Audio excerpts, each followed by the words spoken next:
Olá, bom dia. Meu nome é Wiggerson Vilar e eu vou fazer a apresentação do trabalho sobre o rompimento da barragem de Algodões 1. Esse trabalho foi feito por mim, pelo Eduardo Fernando e pelo Eduardo Pinto. Então, a engenharia das coisas. A engenharia e o desenvolvimento da humanidade eles são atrelados um ao outro porque desde o surgimento do homem, né, desde do surgimento da humanidade, o homem percebeu que seria necessário modificar a natureza, dobrar a natureza, para que ele conquistasse, para que ele atingisse seus objetivos. Então, apesar do Dia da Engenharia aqui no nosso país ele ser comemorado em 10 de abril, a engenharia, esse ser, ele, ele tem o mesmo tempo, ele tem a mesma idade e deve ser comemorado com a criação da humanidade. E uma dessas dobraduras que o homem fez foi a barragem de Algodões 1. Ela foi executada no estado do Piauí e ela foi concluída em 2001 pelo então governador Mão Santa. O objetivo dessa construção era amenizar os efeitos da seca, que é uma situação que o estado do Piauí comumente tem de lidar, que é a seca, e também proporcionar novas áreas para a agricultura, porque o leito do rio, por exemplo, nesse caso que foi construída a barragem, o leito do rio Pirangi, é um solo fértil, riquíssimo em nutrientes e matéria orgânica. Então, esses foram os objetivos da construção da barragem de Algodões 1. Um pouco sobre o município de Cocal, no Piauí. Ele tem uma população aproximada de 27.845 habitantes, isso segundo o IBGE de 2020. E o principal uso do solo da cidade é para vegetação nativa, 98% dele é vegetação nativa. E o restante ele é dividido em agricultura, pastagem, área urbana e outros, segundo os dados que eu retirei do Mapa Biomas de 2023, então o ano que a gente está. A cidade ela é localizada no norte do estado do Piauí e possui um clima tropical com estação seca. O principal bioma do município é a Caatinga e a elevação dele em relação ao nível do mar é de 160 metros. Esse município ele faz divisa com o estado do Ceará, pela região leste do seu território. E é nessa região onde a barragem foi construída, a barragem de Algodões foi instalada. Então lá estão as principais comunidades que foram afetadas, tipo Boíba, Alves, entre outros vilarejos. A barragem. Então, sobre barragem, uma barragem ou açude, ou mesmo uma represa, ela é uma barreira artificial feita em cursos de água para retenção de grandes quantidades de água. Ou seja, ela é a obstrução artificial que tem algum obstrução artificial de um rio, de um curso d'água, que tem algum objetivo por trás, como no caso da barragem de Algodões, que foi a que eu mencionei, para proporcionar áreas para agricultura, lidar com a seca, o abastecimento público, mas toda barragem ela tem 4 etapas fundamentais que são comuns a todas elas, que é o projeto, a construção, a exploração e a observação. E as barragens elas se dividem em 2 tipos, que são divididos pelo seu material de construção. Então, existem as barragens de concreto e as barragens de aterro, que é o caso da barragem de Algodões. Então, a barragem de Algodões ela fazia parte do cenário cotidiano do Vale do Pirangi, ou seja, ela tinha uma importância para o dinamismo da região. Então, a sua construção foi realizada em 1995 e foi finalizada em 2001 pelo governo do estado do Piauí. E essas verbas para construção vieram de verba federal pelo Departamento Nacional de Obras Contra Secas, que é o DENOX, que ainda existe, né? É um órgão importante para o desenvolvimento de regiões, principalmente da do Nordeste. Mas o colapso, infelizmente, dessa barragem, ele veio poucos anos depois, então a obra mal pôde exercer o seu papel, né? Porque foi concluída em 2001 e logo em 2009 ela já entrou em colapso. Então, foi logo no seu primeiro sangramento, que foi causado pelas fortes chuvas que aconteceram na região. Mas então, ela já havia problemas estruturais, ela já havia tido alguns problemas, que foi inclusive noticiado, por conta das chuvas que atingiram o estado do Piauí. Entretanto, quando efetivamente aconteceu o colapso da barragem, foi devido a fortes chuvas que aconteceram no estado vizinho, que é o estado do Ceará, que também os seus afluentes chegam ao rio Pirangi. Sobre o solo, antes de tudo, ele é a base onde se fundamenta toda e qualquer construção. Ou seja, é ele que aonde a gente vai colocar a fundação, que a gente vai basear qualquer construção que a gente for fazer. E ele tem um sistema trifásico, onde a gente consegue dividir o solo em fase líquida, gasosa e sólida. Então, com base nesse fato, com base nessa premissa, uma abordagem sobre cada fase que o solo possui, ela é necessária para enriquecer qualquer projeto de engenharia que a gente venha a realizar. As causas técnicas que foram colocadas nos laudos como potenciais causadoras do desastre. Então, as barragens de aterro elas são construídas com materiais granulares com maior ou menor permeabilidade, sendo necessário controlar a forma como a água atravessa o corpo da barragem por saturação dos materiais, ou é mantida fora dele com a criação de barreiras de estanqueidade. Então, se vocês lerem aí todas as causas técnicas que eu coloquei, que eu removi dos laudos, o que entre elas há de comum é que todas elas convergem para dizer que o material utilizado na construção da barragem, que foi o aterro, como eu já mencionei, não era o que efetivamente deveria ter sido utilizado, porque devido à capacidade que a barragem de algodões viria a ter, a construção ela deveria ser feita totalmente em concreto. Já, na realidade, o que foi feito é que apenas o sangradouro era em concreto. Para as consequências desse fatídico dia, né, desse fato, as famílias que viviam lá, antes do desastre, basicamente elas viviam de atividades agrícolas, como criações, pesca, na região do próprio vale, e a jusante da barragem. Foram construídos pelo governo do estado do Piauí 4, conhecidos entre eles como assentamentos, para as famílias afetadas pelo rompimento da barragem. Só que agora as famílias, né, que procuram se adaptar a esse novo modo de vida, eles vivem nessas agrovilas, só que várias das famílias que foram atingidas, que perderam o seu lar, eles não receberam nenhum local nesses assentamentos, porque eles não foram considerados aptos a receber uma moradia.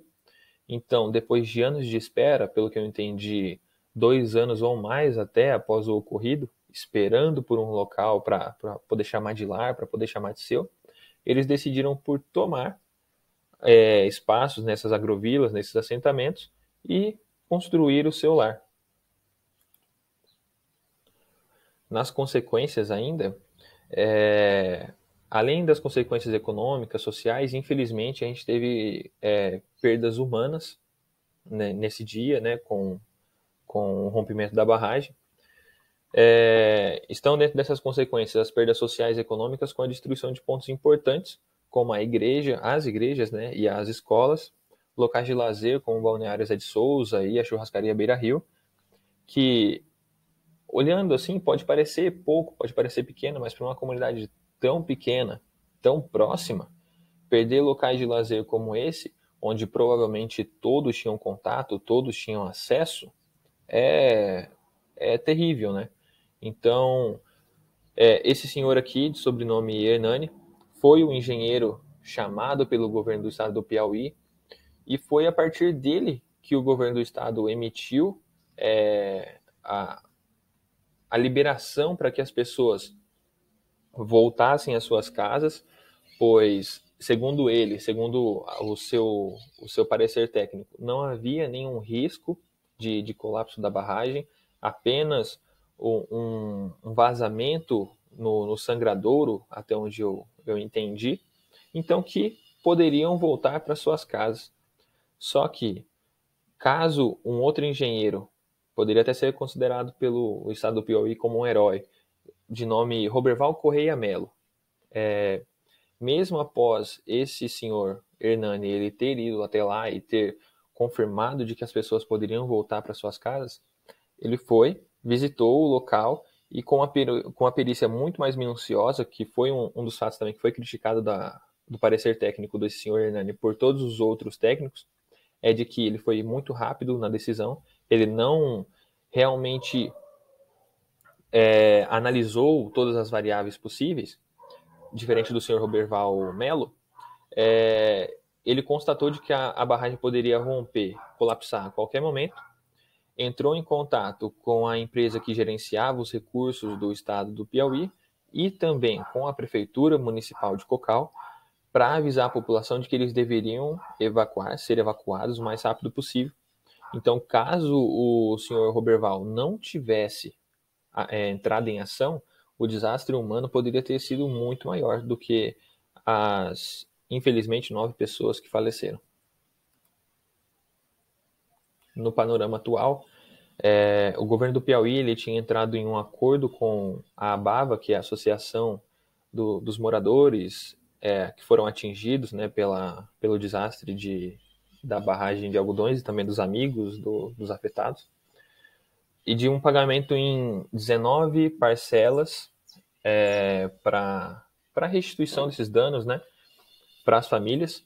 Só que das 2.000 famílias que foram atingidas, 2.000 ou mais, né, famílias que foram atingidas, apenas 900 delas realmente foram consideradas aptas a receber alguma indenização do governo do estado. E além desse prejuízo econômico, né, que as famílias foram ressarcidas, o prejuízo ambiental ele é irreparável, porque o rio, que antes era rico, né, existia muita vida, ele foi assoreado. Então não há mais peixes, os animais não conseguem, os peixes, né, não conseguem mais subir, por exemplo, durante a piracema, porque a lâmina de água que tem lá, ela é muito pequena. O solo, que antes era rico em nutrientes e muito fértil para a agricultura, passou a ser um solo arenoso, pobre em nutrientes e com uma dificuldade gigantesca de ser cultivado qualquer coisa por lá. E além disso, eu fui procurar sobre a destruição de vegetação, né, a destruição do bioma. Tem poucas informações sobre isso, diferente de outros ocorridos com barragens, mas alguns projetos do governo, por exemplo, da cidade e também do estado, eles nunca saem do papel, como foi o caso do projeto 1 milhão de mudas, que visava então essa reconstrução da flora, do bioma, da vegetação nativa local, só que por algum motivo ele nunca volta, né? Ele nunca é efetivado. Aqui, deixa eu colocar. Eu não consigo controlar o vídeo, mas tudo bem. Eu vou passando. Esse vídeo eles são imagens gravadas por drone no local do ocorrido. Ali na esquerda a região onde foi rompida, né? É um buraco de aproximadamente 50 metros, por onde mais de 57 milhões de metros cúbicos de água foram levados, né? Ou levaram tudo, melhor até dizendo. Só que um pouco mais à esquerda desse local, que eu não consigo controlar o vídeo, mas depois ele vai mostrar ali, eu vou conseguir apontar. Ele já havia sido danificado. Então, foi a partir disso, né, de notícias que aconteceram sobre essa parte da esquerda da barragem que estava danificada, notícias nos jornais que diziam sobre o risco do colapso na barragem de Algodões. O governo do estado evacuou mais de 2.500 famílias do local e depois que houve esse parecer técnico do senhor Hernani, recomendou que a população da cidade voltasse até as suas casas, que poderiam retornar normalmente, que a construção para a reforma do sangradouro já estava sendo feita, e menos de uma semana depois a barragem colapsou. Então, esse parecer técnico veio no dia 22, essa recomendação do governo do estado para que as pessoas voltassem para suas casas veio no dia 22, e no dia 27 de maio a barragem colapsou. Então, 57 milhões de metros cúbicos de água vazaram, né, causaram essa enxurrada que devastou tudo pela sua frente. 5 vezes mais do que, esse valor é 5 vezes maior do que a barragem realmente comportava, o que gerou uma enxurrada de mais de 20 quilômetros, que percorreu mais de 20 quilômetros pelo município, e as ondas atingiram mais de 17 metros. Então não existia nenhuma construção naquela região que poderia suportar uma enxurrada, uma força como essa que as ondas atingiram. Então, túmulos foram revirados, as igrejas, as casas foram levadas e o município ficou sem energia. Mais de 17 mil pessoas ficaram sem energia. E isso tudo aconteceu em questões de minutos. Vou passar o vídeo porque... Não, se bem que ele... Vamos ver se ele vai mostrar. Aqui, em todo esse curso, eles tinham vilas, né? Esse é o estado que ficou o rio nesse momento, então a gente pode perceber que é uma lâmina d'água muito fina, chega a parecer um córregozinho que a gente encontra por aí, não parece um rio. Eu queria que ele mostrasse a faixa da esquerda ali, onde eu estava mencionando, mas tá tudo bem. Vou continuar aqui. Então, as considerações finais que o nosso trabalho tem a respeito do ocorrido. O estudo do solo, sua maneira de interagir com a água e o uso desse nas construções como barragens, são de extrema importância. Entretanto, demonstrar competência técnica para obras como essa, que trazem tantos impactos sociais e ambientais, se mostra vital. Além disso, demonstrar compaixão e valor à vida são traços que devem ser considerados em todo projeto. Porque a gente, como engenheiro, a gente não está lidando apenas com o material de construção, apenas com o solo, ou com a planta, com o animal, por exemplo. A gente está lidando também com vidas, com seres humanos, com famílias, pessoas que após o serviço, por exemplo, desejam voltar para suas casas e abraçar a sua família. Então, a população que sofreu, né, com esse descaso do governo do estado e também dos engenheiros, das pessoas que construíram essa barragem, a população da região ainda sofre com as consequências do fatídico dia de 27 de maio de 2009. A tragédia da barragem de Algodões, ela poderia ser considerada um genocídio da população ribeirinha, das populações que viviam nesses vilarejos, né, não é só um, causado então pelo governo do estado do Piauí e também por outros atores. Queria colocar aqui também uma consideração no vídeo, agradecer ao professor Oswaldo pelos ensinamentos que a gente teve durante a disciplina, por mostrar para a gente também a importância da mecânica dos solos, como para a gente como engenheiro e também como ser humano, para entender aonde a gente está pisando, né, para a gente correr menos riscos, e demonstrar também a nossa solidariedade,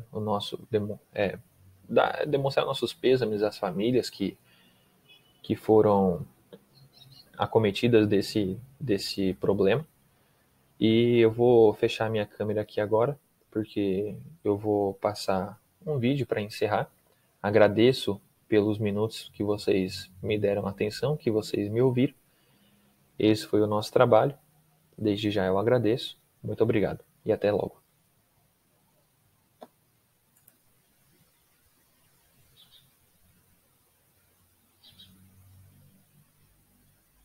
Eu não esqueço daquela cena, eu não esqueço da minha tia nunca. Nunca, nunca, nunca. Nunca isso vai sair da minha mente, vai sair do meu pensamento. Eu sei que isso nunca vai passar, nunca vai acabar. Eu não esqueço daquela cena, eu não esqueço da minha